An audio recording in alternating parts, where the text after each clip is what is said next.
And good evening. This is the Elliott Wave update for the NASDAQ 100 for Sunday, May 1st, 2022. Great day on Friday. For those that were trading, hopefully you all had a really great trading day. There were plenty of setups. There were some really great setups. There was a lot of follow through. And once expiration was set into motion with more fervor, the markets declined as expected, in line with what I had presented on Thursday evening. The markets did decline and pretty much finished on the lows. After hours, saw some buying as all that squaring took place. For now, they could figure out what their deltas were and where they needed to be long or to be short, to buy or sell. So coming into today, the markets have opened higher, not to be totally unexpected, and pretty much in line with what one would expect in terms of just normal market movement with the selling that we saw on Friday. So again, just to kind of recap last week, we had quite a few of the major titans of NASDAQ, of tech, report last week. Apple, Amazon, Facebook, Google, Microsoft all reported, and Tesla all reported last week. And actually Tesla was the week before, excuse me. And so Amazon actually reported a loss. And this is after they had really spent the entire session on Thursday buying the stock up, along with buying Apple. And then, of course, that overflows, and they were just buying everything under the sun. Everything kind of went up. Now, that in and of itself was a setup. Amazon actually, I don't think that, not even I was expecting a report of a loss. I did think that their earnings might come in under estimates, but not at a loss. And that produced an immediate sell-off in the stock, and that eventually gained traction and ended on Friday with Amazon being down just over 400 points. That's a major move in a stock that fits what's happening in the markets now, what's happening in the economy. Their forward guidance was very interesting, and because I think it's very realistic as to what they're now going to be confronting. And also coming out last week, of course, we all know because Facebook came out, they did well. Then Mark Zuckerberg came out and gave a really good cheerleading forward guidance for Metaverse and Facebook. And that stuck. Everyone starts to believe him. And I would like to probably have a one-on-one where I could just ask him, how do you expect to get around inflation?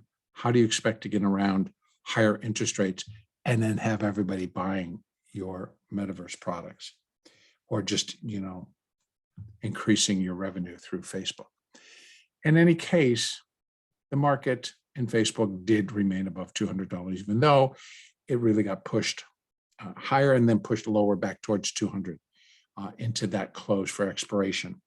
I believe a lot of that move had to do with expiration, but we'll see as things begin to unfold now.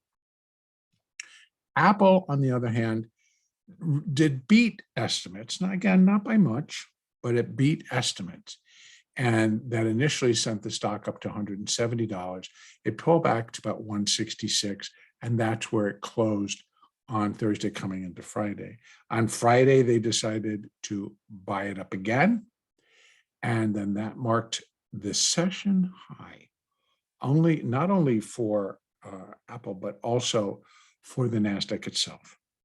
And then we just started to tumble, because the one thing that I found very interesting that Apple had said during their conference call after earnings was that they were no longer going to be reporting for or giving forward guidance on the stock price. And so that I found extremely interesting. And when they made that announcement, the stock immediately dropped $10. And this is like during the conference call on Thursday. The stock just dropped $10 right off the bat. And I remember pulling that news story down and bringing it to everyone's attention as it was happening, because I found it to be just extremely interesting. The fact that the stock slid back down through all of those strikes on Friday, the 165, the 162.5, the one, all of them, they just dropped. And so, as I have always discussed, on our expirations, when we're in such a volatile period with the markets, they will tend to blow through strike prices rather quickly. And that really forces traders to adjust, traders to make adjustment to gamma, to delta, to theta, everything that takes place on that expiration as you move above and below strike prices.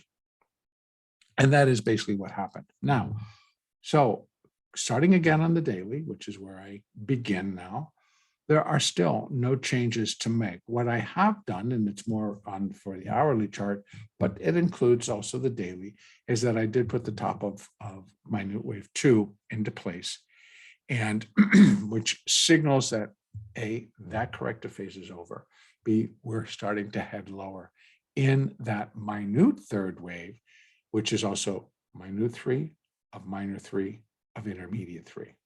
So again, we're now approaching that same thing that I've discussed over and over, but we're going to give the market the opportunity to actually back us up on it instead of just extending a internal decline like a wave 1 or other waves before it gets to the wave 3.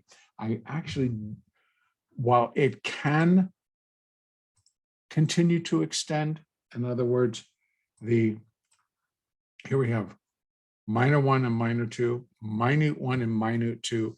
We could come into a sub level as we did, I thought, here. But I'm just going to hang tight and not necessarily do that, because what ends up happening is the previous one extends a little bit lower. So that still might be the case. And here's the reason why. I am expecting a very strong decline to continue. We started this intermediate third wave at 15,268. The low thus far is 12,801. So we're already really into a strong decline. But as I count out the subdivisions, it lets you have a little bit cleaner, maybe idea, or not necessarily cleaner, but just a little bit bigger idea that I am looking for a major third wave down. Granted, it's on the intermediate degree, but this is the longest and the strongest section of this larger A wave down on a primary degree. So again, remember, we are and continue to be in building block mode, but we're now building and putting into place the beginning stages of a long-term 10 to 12 years corrective phase. Now, within that corrective phase, do not get me wrong, we're going to have an A wave down on a primary degree, and then we're going to have a B wave rally on a primary degree. That B wave rally promises to be kick butt, promises to have strong upside, promises to deliver that we are out of the woods, all of the wrong messages, because it's just the way the human emotions will react. Again, Elliott wave doesn't know anything about the economy, does not portend to speak anything about the economy, is how I should say, or earnings or anything. It just gives us the possibilities through a wave count. So we see what the potential could be. And as I have discussed previously and continue to discuss moving forward, I could not tell you what's going to bring the market to its knees and down in this intermediate third wave.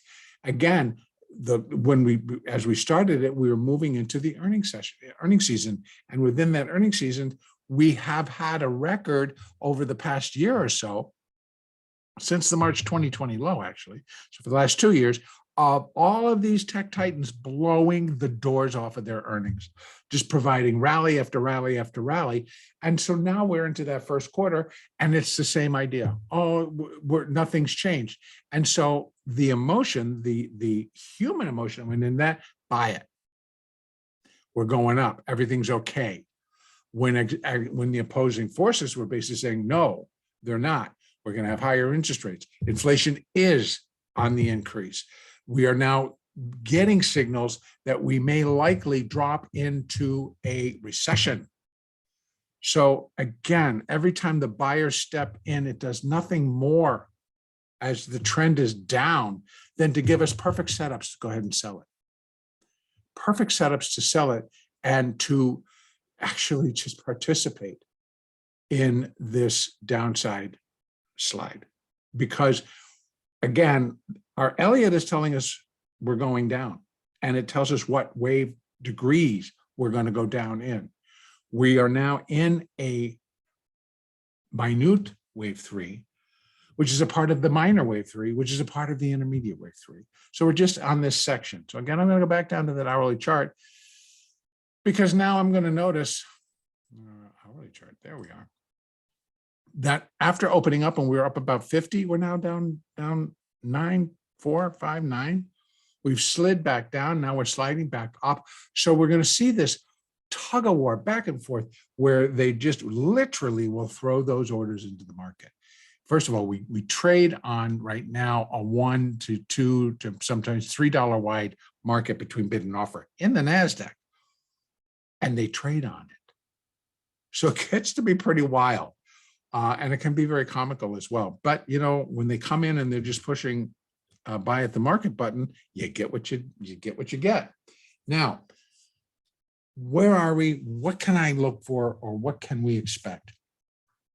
Now, first thing I want to actually point out a little bit here is when we're dealing in trend, this was a counter trend move. It was not bullish. It was counter trend. Parts of it were like, oh my God, look what they're doing. Absolutely kick butt rally. But it was counter trend. The trend was down. So it was just part of a larger 3-wave structure up. In fact, it was the C wave. This all amounted to the A wave, that was the B wave, and that was the C wave. And the A wave was Chop City. But it was a bunch of ABC, ABC, ABC. And all corrective, all counter trend moves. So each time we drop back into trend, the market moves, and it's very clear.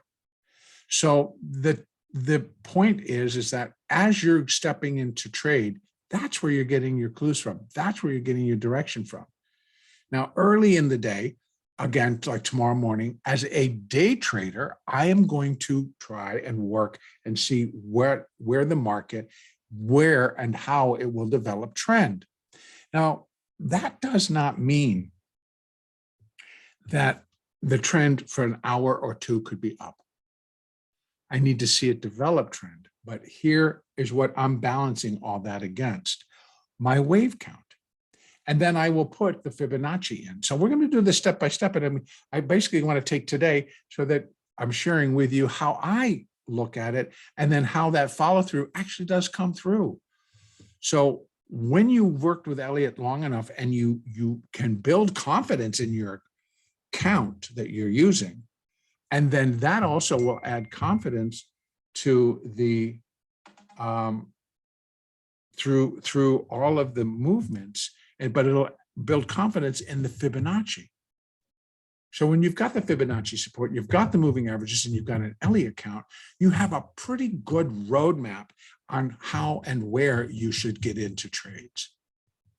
And as you complete, even on a small time frame, even when I'm using my 30-second charts and my 1-minute charts and moving through those, it still follows through at an Elliott basis. It adheres to Fibonacci, and the moving averages continue to work. So here we are. We came out Friday. The market had resumed trend. So the trend is down. The trend confirmed down back in December, November, December, when it finished putting 5 waves down off of what I am still considering all-time highs for right now. It's going to take a long time, I believe, before those highs are again broken in terms of that it being an impulse and a bullish move, a longer term bullish run. There's still more to come, but we need to correct a whole bunch of stuff. So having said that, from here, I continue to look for trend to be down. Now, what that tells me is that the downside moves are going to be impulse waves. They're going to be a 5-wave structure moving down, followed by the corrective waves being counter trend. They will be ABC. There'll be 3 waves. So as long as I can see 5 down, 3 up, 5 down, 3 up, we can assess and say the trend remains down. The trend is down. That's not bad. That's giving us a plethora of information so that we can determine how we want to trade it. If you're an options trader, again, you likely have started to see that shift where the premium is shifting from the calls over to the puts. And when you start to see that, so that an equidistant, so you've got your at the money line, you've got equidistant puts, out of the money puts and out of the money calls. And you can see where the premium is. When that premium starts to shift, well, the market's letting you know that it is finding that there's more risk when it shifts to the puts, there's more risk to the downside. That will be the market's perception. There's more risk to the downside. So market makers want more, quote unquote, insurance in order to sell you that put. And when it's the other way around, in order for you're all going to come running in to buy the calls, well, if you're a market maker and you're selling those calls, you're going to want insurance there. So that's what it's called premium. Now, back to how we want to interpret this. It continues to build to the downside now. And so we're continuing. Before we rally back up, we were down, and we rallied back up to 4. Now the sellers move back in. So what does that tell us? So what are we looking for next to give us additional confirmation? Well, we had figured out, and I'm going to put it all back in. So sorry, I keep switching back and forth. Let's go back out, and I'm going to first put back up the intermediate wave 3. Actually, I'm not going to do that. I'll do that last. What I really want to do is I want to put up for minute 3. That's the most important because that's what we're dropping in now. So how do I come about? I'm going to use Fibonacci extensions. So the difference between retracements and extensions is the retracements are exactly that. If I'm just looking for a wave 2, I'm just going to run the retracements for wave 1 that'll give me the resistance levels for wave 2. When we're done with 3, I'll run retracement so I can get an idea of where wave 4 should come to. But now I'm looking for extensions. So what's going to be the first extension? Well, I've got wave 1 and I got 2. I got wave 3. So I now want to run extensions and look at the Fibonacci relationship between wave 3 and wave 1, because that's all I've got right now. So working with what we know to what we are going to be getting. So I'm going to put that in, and that will go from here to there, and then back up to there. And so here we are. First of all, our first real support comes in at 12,623, and that's the Fibonacci support, the Fibonacci 0.382. But a minute third wave to only be 0.382 of that first wave? No. It's there because this is how I've got the extensions set up. So it is going to be support because it's a Fibonacci sequence, it's a Fibonacci number. The market should find support. Do I think that it's going to turn and rally a whole bunch? No, I do not. There's no significant importance in terms of it concluding this minute third wave. What it can do is if we're doing another 1, 2, 3, 4, 5 down, and we get down to there, and it's look, and I can count the 5, well, it's not going to be all of minute 3. It's going to be sub-minute 1 of minute 3. It'll just suggest to me that the market is continuing to subdivide. Again, this is a large intermediate degree third wave, and it is now telling us pretty clearly, I intend to be the longest and the strongest out of waves 1, 3, and 5 of this larger intermediate degree impulse down. And again, saying, I intend to be, this is the market talking, I intend to be the largest, the longest, and the strongest out of the 5-wave sequence on the minor degree, of which we have minor 1 and 2, right? Inside intermediate wave 3, what do we got? 5 waves of minor degree. Inside minor wave 3, what do we have? 5 waves of minute degree. Inside minute 3, what do we have? 5 waves of sub-minute degree. So this could be just clicking down, get us here, and it's only wave sub-minute wave 1. Then we run the process again. We do a little pullback or counter trend rally. It comes in the 3 waves, and then we put a 2, and then we get the most severe section of the drop. Now, it doesn't necessarily, this could turn into the most severe section of the drop for us. This could be sub-minute 1, sub-minute 2, and now we are in that third. And if that's the case, we're breaking. We will break. That's what we now know, because understanding the characteristics of that third wave, we're now getting an idea. Now we know. So if we come in only here and we're done and we can do 5 and we rally, it's not the end of the wave. It's not a turn in the market. Yeah, it's a turn in the market, but it's going to be very short-lived. It's a point where the sellers have kind of exhausted themselves for the moment. The buyers look both ways. They start to come in and move the market for whatever the reason is. It could be, just profit taking. You were short, you're going to come in, I'll take my profit and sit it out, see where we go from here, et cetera, et cetera. The options continue to trade. There could be a lot of things that'll come in, and that forces and pushes the buyers and sellers, pushes the options around, and that creates a difference to where the market will go. Whether you're going to be buying or selling the stock, buying or selling the index, et cetera, et cetera. So here we sit. So again, now let's just go over what do I expect on an Elliott basis and a Fibonacci basis coming off in this third wave. Well, the first thing that I'm going to expect, and we're now getting very close, is that I am expecting the market to drop below 12,801. That's the low of minute wave 1. Minute wave 3 will definitively break that. It has to, or it's not the third wave. Okay, so I don't have any reason not to expect it. So I expect the market to break 12,801.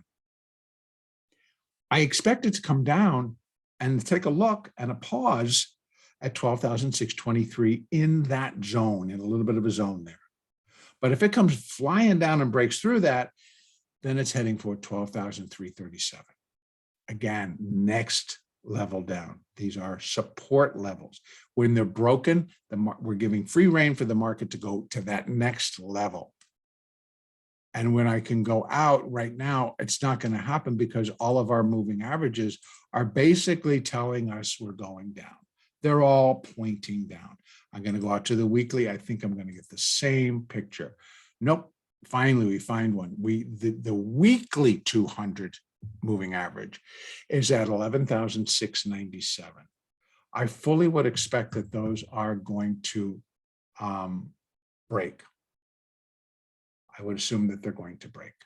So what do we look for quicker? That would be all the way down. Now we're going to move back to that hourly chart. I'm going to open this up so we can take a peek. So here, beautiful, ABC. By the way, this was a beautiful falling 3 pattern. It happened within the hour, but it gave you every reason. This They bought it up, that was fine, but then on the breaks, the break point here, then a break point there, and a break point here. And then the major break point was when it broke the 20, then it broke the 50. That was like, just sell.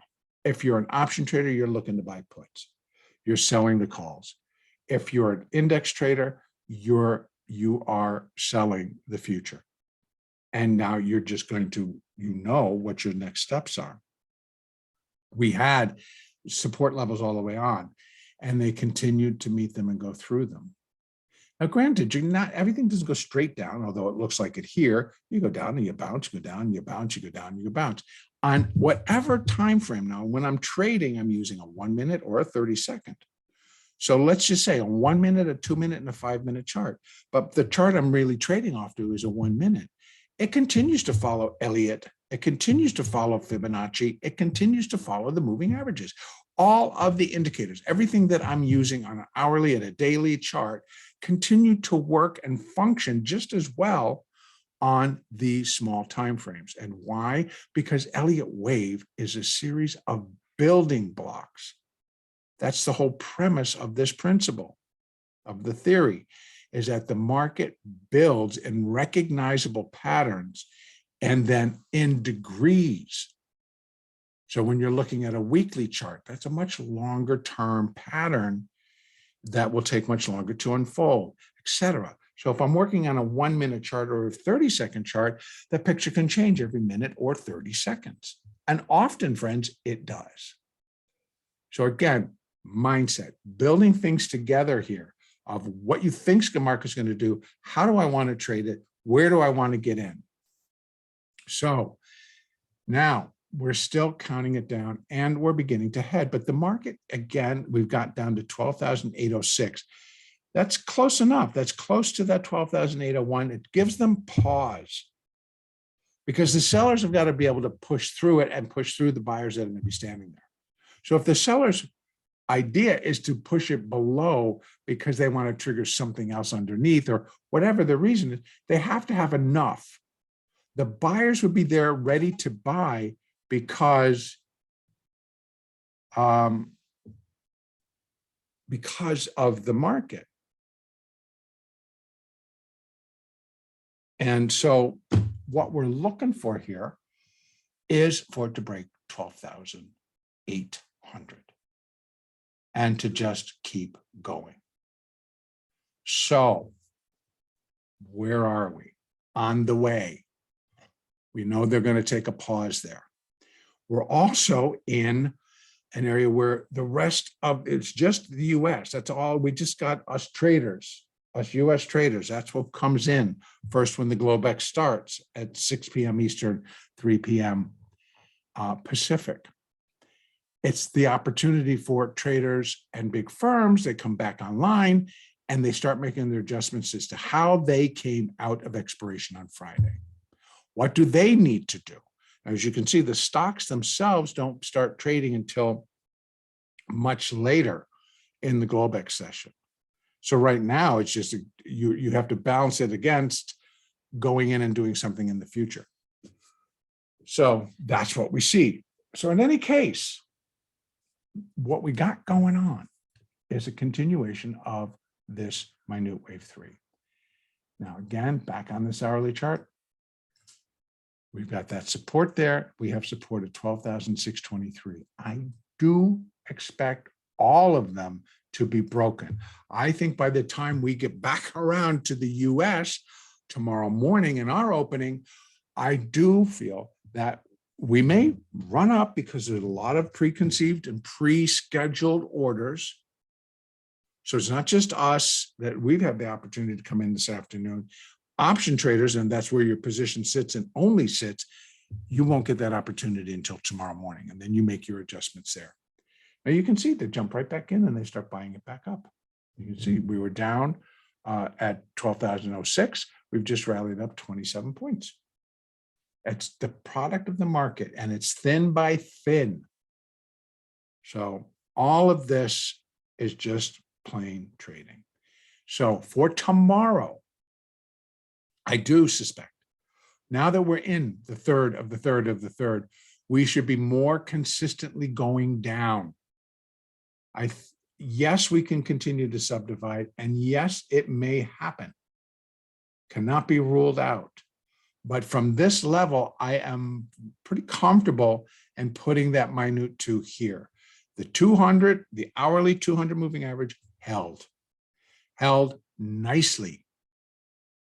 Going up, touched it, and that's as far as it got. And I thought, okay, they might try it again on Friday. They didn't get very close. It was 50 points more above it. For a minute, I thought, that's where they want to go. Got caught, boom, smack. In came the sellers. So what we have, all of our moving averages are turning lower. The 200, once things really get going, it'll turn and it'll start to go down. Upside should be limited. We should be limited to small bounces until we get at least below 12,801. If anything, I'm going to tell you what it could be is 1, 2, 3, a little 4, and then we come down and hit a 5. Very small, but hey, it could be the ticket. I'm going to run it down very quickly to this 15-minute so we can take a look. Here we are. 1, 2, 1, 2, 3, 4, 5 of 3, a little bounce, and another lower. And that's the completion of maybe this first sequence down. And then we get another rally, and then we keep going. That's the nature of how markets trade. The ebb and the flow. Recognizing that we're in the third tells you that that flow is going to be a little bit harder in this case because the trend is down. That flow is going to be harder to the downside. It's going to go. When we're in a bullish pattern where the trend is up, you'd expect the same thing, but the wave 3 going up will be the most powerful and strongest. They still carry the same characteristics, but according to trend, will tell you, of course, what direction it goes. Okay, so down is where we have it. Now, what I would continue to suggest is that depending on what you're trading and what your frame is, if you're a swing trader, a day trader, a position trader, a swing day trader, or et cetera, your positions can be built accordingly. But as a day trader, I would look to trade all of it, upside and downside. But you're going to put together that in terms of what we're expecting. If I'm expecting the trend is down and it looks like we're dropping in the third, the larger moves, the larger, quicker drops, I've already now you can see. Now they turned it right around and pushed it right up. Well, that fits very cleanly to what we were just talking about. They put together a little bounce. Yeah, it is tradable. If you're a day trader, it's very tradable. So you really have to put all that together when you're trading. And again, I do, and I'm telling you, where I do it on these charts. This is right from when they first opened. I was like, okay, I'll play. But you can see now that everybody goes, oh, look how bullish that is. It's like, it truly isn't when you pull it out. There it is in the 5-minute, zippity-doo-dah. But the market will move, and it's going to do it in 3 waves. Here's the A, here's the B, 1, 2, 3, 4, 5, maybe. And then we will go down again. So the ebb and flow is all very natural. Now, what do we need to be thinking? Stay in tune with the trend. Don't fight the trend. If the market's going to turn and kick butt and go up, don't fight it. Even though in my mind, I'm saying, I still expect this thing to break 12,800. Well, but it's trading at 62. They're pushing. They're pushing. And if I'm thinking that, and I decided to short it at 35, I got 25 NASDAQ points against me on a 1 lot. On a 1 lot. That's a lot of money. it could really take down your account. So again, depending on your account size, depending on how many contracts you're doing, can cost a lot of money. So you want to trade with the market. If they're going to be quick, it's a day trade for sure. If you're a position trader and you've got options, you're fine. And if you're a position trader in futures and you're using the future and your pockets are a little bit deeper, you're fine. You add. The expectations haven't changed. I will tell you where I think it would break and then suggest that it's not going to go and break 12,800. That you can figure out. But before I make this entire update, the length of the session, let's just kind of quickly review for tomorrow. Big picture, we're going down.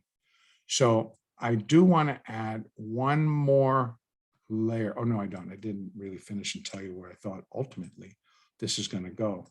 So when we look at this, a minor third wave against what the first wave did, we'd be looking for 1.618. That's at 96.26. But again, if I go all the way back out, I'm only thinking that this intermediate third wave is going to get to 9,000. Could it? Sure. It really could. Minor, the minute comes down, comes back up, we get the 4 and the 5. And if the 5 ends down here and that puts the minor third wave down about 94, then we get a 4 and a 5, and that fifth in the minor, which will complete the intermediate, could very cleanly end up at 9,000. So yes, that is in play. So's that, so's that, so's that. At a minimum for wave 3, I think it should equal minute wave 1 at a minimum. And that puts the pressure on wave 5. So at a minimum, 11,125. I think it goes further. So we're looking at 10,552 all the way down to 96.26. That would be just a complete minute 3. And actually, we're up here in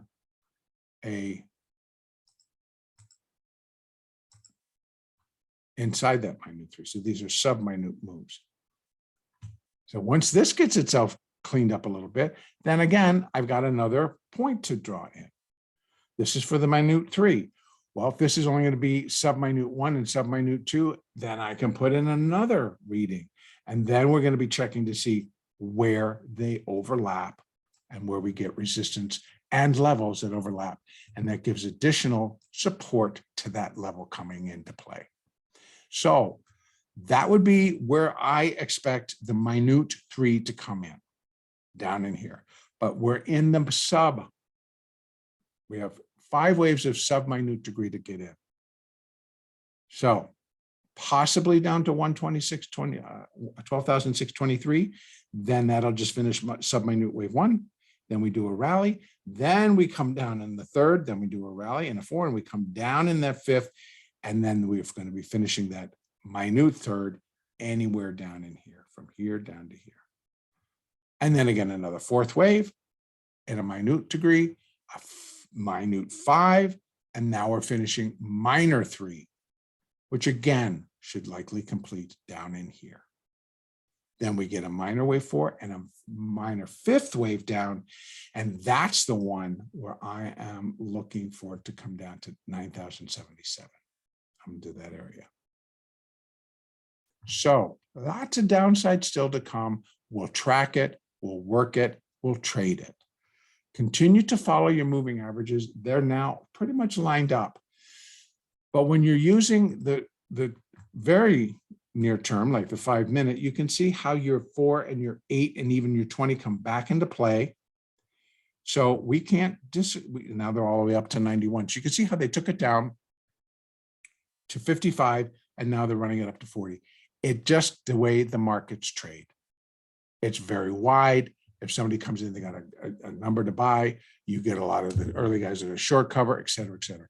It does not suggest anything other than the ebb and flow of the market. Market continues to consolidate. People continue to come in and make their, their mark. And I wouldn't put a lot of weight in it, but on a 5-minute chart, you cannot discount that the possibility can go up to 12,937. That's where the 50 is. That's where it could do. And then again, drop from there. And I'm still looking for 12,800 to be broken. Okay, I'm going to leave it there. I've put out a lot of information. Continue to use the moving averages, the Elliott and the Fibonacci, to give you extra support and resistance and where the break points are when you've got a break of your larger moving averages, the 50, the 20, the 200, and they're all grouped together like this 5-minute was, all the way up here on Friday morning, and it broke all of them. Wow. That was the clean, like, oh my God, just get me short, because this is what it did. But it told you. It told you. It broke through all of them. And so that just produces a very, very strong downside move. Okay, this is where I'm going to keep it. That's where I'm going to leave it. And our next update will be on Monday, May 2nd.